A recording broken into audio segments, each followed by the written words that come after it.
Alright, it's filling with water. Oh gosh, help! I'm drowning! I'm drowning!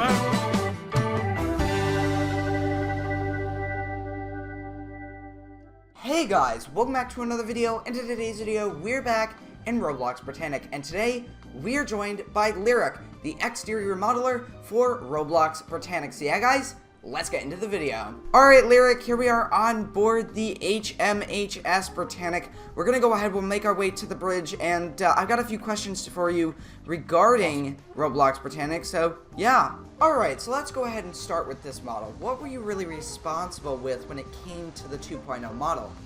Well, originally, I was asked by Centurix to start working on models of the warships for the Rescue Game Pass, which was planned for the future. But I offered to help him one day with some exterior because he was having a little bit of a tricky time with some details that he wanted to make. We discussed plating at one point, and after that, I asked him if he would be okay with me giving a shot at making the plating. So he agreed, and after he agreed, I gave it a few attempts. I figured out a technique, which by my standards today I wouldn't use again, just to be clear. But when I was new to this was the technique I came up with. And I started building the exterior plating, and then after the plating was done, which took, I don't know, maybe 2 months, I can't really remember that well, but whichever amount of time passed, when we were done with that, we started moving on to other exterior details. I believe I made the basic exterior of the superstructure, just a few areas. I didn't detail everything, but we also did, we took some of Enyo's amazing deck equipment for the model and we placed it, and then if I'm remembering correctly, the timeline after that, which might have been maybe around March of 2020, just a month before the release, we started doing a lot of interior. Royal started doing the interior specifically, and then Centurix and I started finishing exterior details. And pretty much as soon as we were finished the model, that was basically time to release it. So you would say that this model took a lot faster to build than the 1.0 model. I know the 1.0 model had a lot of parts built into it. It was really not meshes. I mean, there were some parts that were meshes, but it was cut up into individual pieces. So you would say that the 1.0 model took a lot longer than the 2.0 model that we're currently standing on. Yes. So I was, just to clarify, I was not on board the team when they were building 1.0, but I do know that it took them a long time. They had a lot of struggles with making some initial models. When the time 1.0 came around, that was probably multiple models after the first actual model. And after 1.0, which took them maybe a year or more, if I'm remembering correctly, when 2.0 was finished, it took about 6 months, which is much better in time. And there's been a lot of areas I've improved since I made Britannic 2.0's hull. I've basically, every second of my days after making Britannic 2.0, I've been spending my time working on new hull techniques, because I'm kind of OCD and obsessed with the idea of having the quote-unquote perfect hull building method, which in my opinion, that would be low triangle count with a good shape and accurate plating. And after that, I had spent a lot of time working on many models up until now, probably around 100 it feels like, or more, which is probably not right, but that's just what it feels like. I've spent so much time making hull models, and I've kind of figured out the way to do it for Roblox. So that's basically, I've learned a lot of things since 2.0 came out. Yeah, and without giving any specific due dates or any dates at all, would you tell the audience about 3.0? Is that happening? Is it 3.0 in production? And we've just struck a mine, by the way, so I would close the watertight doors. Oh crap. Okay. Oh god. Oh no, this is not good. Okay. Alright, back to the question after I almost died there. Would you just elaborate a little bit on 3.0 production? What is the plan for 3.0? I understand that there's still a lot of lag concerns when it comes to 2.0, especially with the hull. Whenever you will angle your camera towards the hull, it will cause a major lag spike. And I know that some people have actually commented about this, and you have heard those complaints, and just kind of tell us a little bit about what you're going to be doing with 3.0 and how you're going to combat that issue while I start drowning here. Okay, so I would like to start with, after the continuation of 2.0, when we finished 2.0, I realized that there's a big mistake I made in my hull building method, which was a little bit too late to turn back at the time. The big issue that I still have and have had since the release was I did not do the plating in a very good way. That doesn't mean that it looks bad, it looks fine.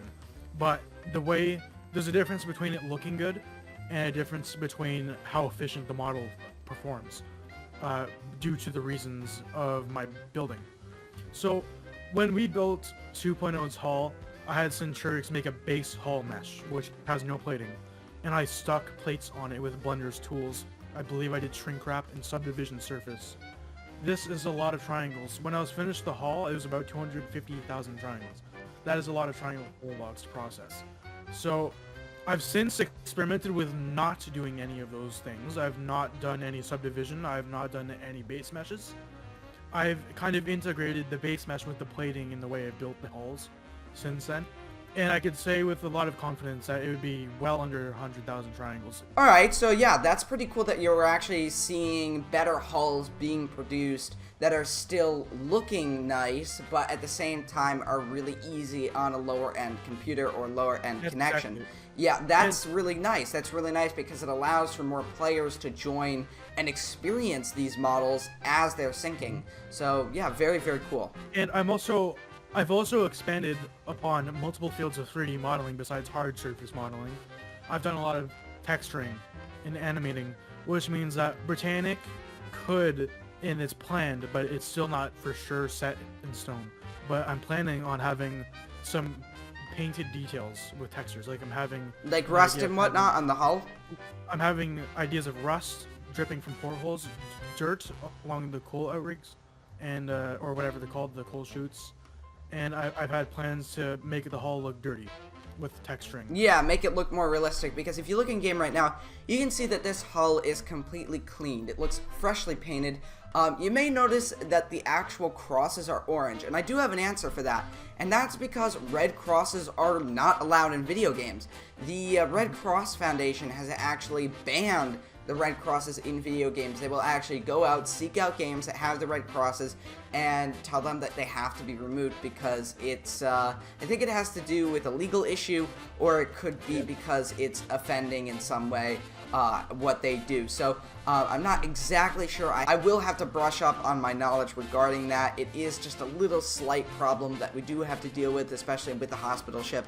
But I believe once we actually get in contact with them, which I hope to actually do in the future for the Britannic team, we can actually get this game an actual red cross. Because I remember in the 1.0 model, we did have red crosses, and then we found out that red crosses are pretty much banned in video games. So we just changed it to a bit of a red-orange color to kind of bypass that, because obviously you can't have Britannic without a red cross, or without crosses whatsoever. So yeah, that's why we actually have the crosses as orange. But once again, and a funny thing, the funny thing about the crosses is that we actually didn't figure that out until about the time to release. We had to quickly change that very soon to the deadline. Anyways, making our way down to the stern of the vessel, right above the well deck, or the enclosed well deck, let's go ahead and lower one of these boats here, and then we'll go ahead and move on to the gantry davits. Luckily, we're not going to have any propeller issues right now because these lifeboats are going to be lowering out of the way of those props, or we'll hope that they lower out of the way of the props. This one might be a bit dangerous, but we'll find out. And I have noticed, and this was an update that was quite a while ago now, but you added the correct cutter boats underneath the regular lifeboats, and that is a cool detail that I believe that you actually worked on. I'm pretty sure you did. This was just a little bit after the release last year. It might have been the start of the summer. I was asked by Centurix to make a model of these collapsible lifeboats. So, I'm not gonna lie to you, I think I rushed them a little bit. They look fine, but I would like to eventually make some new lifeboats. And that would be for 3.0, correct? Or would that still be on the 2.0 model? It could be sometime before, but I don't really think there's many things that we want to do before 3.0. Okay, I should just mention that those propellers are not spinning, so that is definitely something that needs to be fixed. But yeah, that lifeboat, if it had landed and that propeller was spinning, it would have been just chopped up to shreds. So Yeah, Yes. not great. But anyways, let's get this cutter boat down. We'll see how it performs in the water. I rarely ever see these boats get used because most players will just launch the first boat and that'll be it. So seeing these boats launch is pretty cool. Do you want to go ahead and kind of give a figure of how many of these collapsible boats were actually on board the Britannic, or how many that we know were on board the Britannic? Well, I don't exactly know how many cutters specifically were on board, but I know the initial plan for lifeboat count was around 55. Wow. Or a little bit more or less. Yeah, and I've also just noticed, as you can see, the land doesn't properly rotate yet. I believe that that's going to be coming soon, but I could be wrong. It may come now, or, well, on the 2.0 version, or in 3.0. I'm not quite sure about that, but I'm pretty sure it will happen at some point. But anyways, as you can see, the Britannic is mortally wounded. The captain has stopped the forward motion of the ship, because at this point, I'm pretty sure the well deck is going under. Oh, wow, the water is really coming up fast. So if you look away for a certain amount of time and then you come back, you'll notice how far the ship has gone down. So let's quickly get this this boat down. I think we'll get the motorboat launched. So I'll go ahead, get this side, and I'll just swing it out if you can go to the other side and get that. Awesome. There we go. There is a confusion I would like to a little bit clarify. Yeah. 3.0 might not be 3.0 technically. It might just be a new hull. We're still trying to figure it out. Yeah, but for I think bit for of the community, if you don't mind me interjecting, I think for the community it's considered 3.0 because, as we all know, Titanic was released and that was proper 2.0, but it was signified with a brand new hull. So I think you are absolutely right, because I don't even think that this is 2.0 version. I don't even think this probably isn't 2.0. This is not 2.0. This is just actually considered I can see the 2.0 number. version. It's currently it's on V1.45C. Yeah, so it's not actually 2.0. We are currently not even on 2.0. We're still on 1.0, but it's considered 2.0 because the model is redone, and, well, Roblox Titanic is known for its model being redone pretty much every version, because obviously we had the original Roblox Titanic, which was built by the Amazeman, and then when 1.0 came, you had the brand new hull built with Inyo, and now we get the brand new one by Mr. Titanic and Inyo, and that was the 2.0 version. So when we build the ship so quickly, it suddenly becomes 2.0, or it's named the 2.0 update when it's not really officially called 2.0, if that makes any sense. But yeah, that pretty much clears that up. But as you can see, we're lowering this boat now. I'll help on this side. Oh boy. Oh, luckily that's just gonna not hit the motorboat there. Now, 3.0 we're still trying to figure out what's fair for the update for 3.0. We don't want to make Royal, the interior builder, have to remake everything. So we might just rebuild the exterior with the same dimensions and size of 2.0, which would essentially just be a new hull with new exterior updates. That would probably be our current, at the second vision of 3.0 update, because we don't think we should rebuild the interior. I think Royal is still working on them and he's not finished. Now, there's a big controversy in the community, or was a big controversy in the community, especially when this update came out with this brand new ship. Yes. And that is, what about interior? On the 1.0, we saw a lot of interior. However, it wasn't really flushed out. It didn't really have a lot of stuff in it. I mean, it had 1 or 2 chairs and whatnot, which is fine. But there was a lot of interior. But then you get to this model, and suddenly there is no interiors. There's like a bunch of really nice looking interiors, but it's not as much as we're in 1.0. So what's the deal with that? What are we going to do with 3.0 that's going to add more interiors? Are more interiors going to be added in 3.0? Is that something that's planned? Because I know a lot of people are wanting more interiors on the Britannic. That's always the dream, is to always have a lot of interiors. Sometimes with the Roblox engine, that's not quite possible, but we always try to optimize the model as perfectly as we can so we can add as much as possible. So you would say that with 3.0, once the hull is actually optimized but the interiors kept the same, that it would technically be easier to include more interiors, because not only is the hull optimized and better running, and it takes up less memory and I believe possibly storage, I could be wrong, but because it's taking up less, we can add more things into the model for 3.0. That's exactly it. So what happens is, how I understand it, I can reduce the hull. I can make a new hull that fits perfectly with the same shape as this hull. I can remake it. That would be drastically different in terms of lower tries count. which that gives plenty of wiggle room for more interiors to be added. So that is pretty much what Titanic 3.0 is doing. Titanic 3.0 is actually, once Mr. Titanic is free from college, the 3.0 Titanic project will be in full swing, and then more interiors will be added by that point because a brand new model will be introduced, brand new hull, pretty much brand new everything, I would believe, but I could be wrong. I'm not really too up to date with the 3.0 Titanic project, but once things actually start rolling, then I will have more information for you. Let's go ahead, let's get into this motorboat, let's see if we can rescue it, because obviously it's going to be crushed by the hull. Alright, here we go. Let's back out of this thing. Come on! About to crush us. Yeah, I know. It's slowly moving. It's slowly. There we go. There we go. There we go. Oh no. Alright, it's filling with water. Oh gosh. Oh gosh. Help! I'm drowning! I'm drowning! I'm drowning in the motorboat! Help! There. Oh my god. This is not good. Oh, I escaped. I glitched out. Alright. Maybe let's board the ship again. Yeah, the ship seems a little safer. Okay, so I would like to talk a little bit about the research side of okay, because yeah. That's a very intriguing part of what's been behind the scenes since 2.0 launched. When 2.0 launched, we had some decent plans when we were building the hull and the exterior and the interior. By the time we had 2.0 in the progress, we had the deck plans from Harlan and Wolf to build the interior, so it was very easy to get the layout right. And these are in very high quality, so it's also very clear what should be where and what's not. For the exterior, we were using these plans by, I think, a Ukrainian or a Russian guy from a website called OSP Titanic, they're very good CAD drawn plans. They are not drawn on paper, which means that they're perfectly aligned, and they have no issues, and they have no warp. Yeah, because I do remember that you were talking about this in one of the dev sessions, where you look at the plans, you squish it together, and you can see the actual superstructure line is wiggly.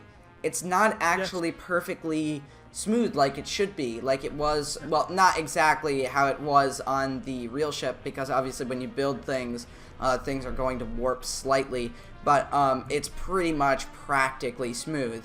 But when you look at these drawings, and if you follow these drawings, it's going to screw up your design a bit, because when you squish the ship and you look at it compressed, all of those lines are all just messed up and jagged. So yeah, but continue. The original plans are very messed up in some areas. Some of them look like they've been burnt in scanning.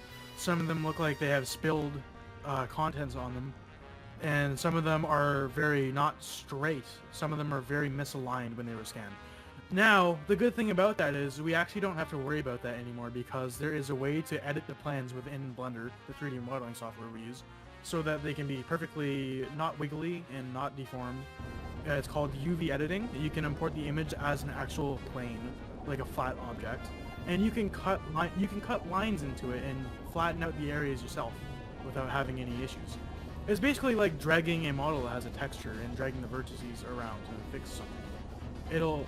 It's very impressive, and I think using the original plans is now the way to go, because you can now edit these with UV editing, and they will be perfectly good to use, like a CAD plan. That's awesome. So real quick, what was this hull built on? What was the reference material for this hull when it was built? This plan was made with a mixture of plans by an individual named Bob Reed, and then another guy, which was the guy who made the Russian OSP Titanic website, which he has plans to download from there for free. Wow, so it was really just a combination of both plans together that really formed this current model that we see in game today, which is really, really cool. But yeah, if you guys enjoyed this video, make sure to leave a like and a comment, and I'll see you next time, guys. Goodbye.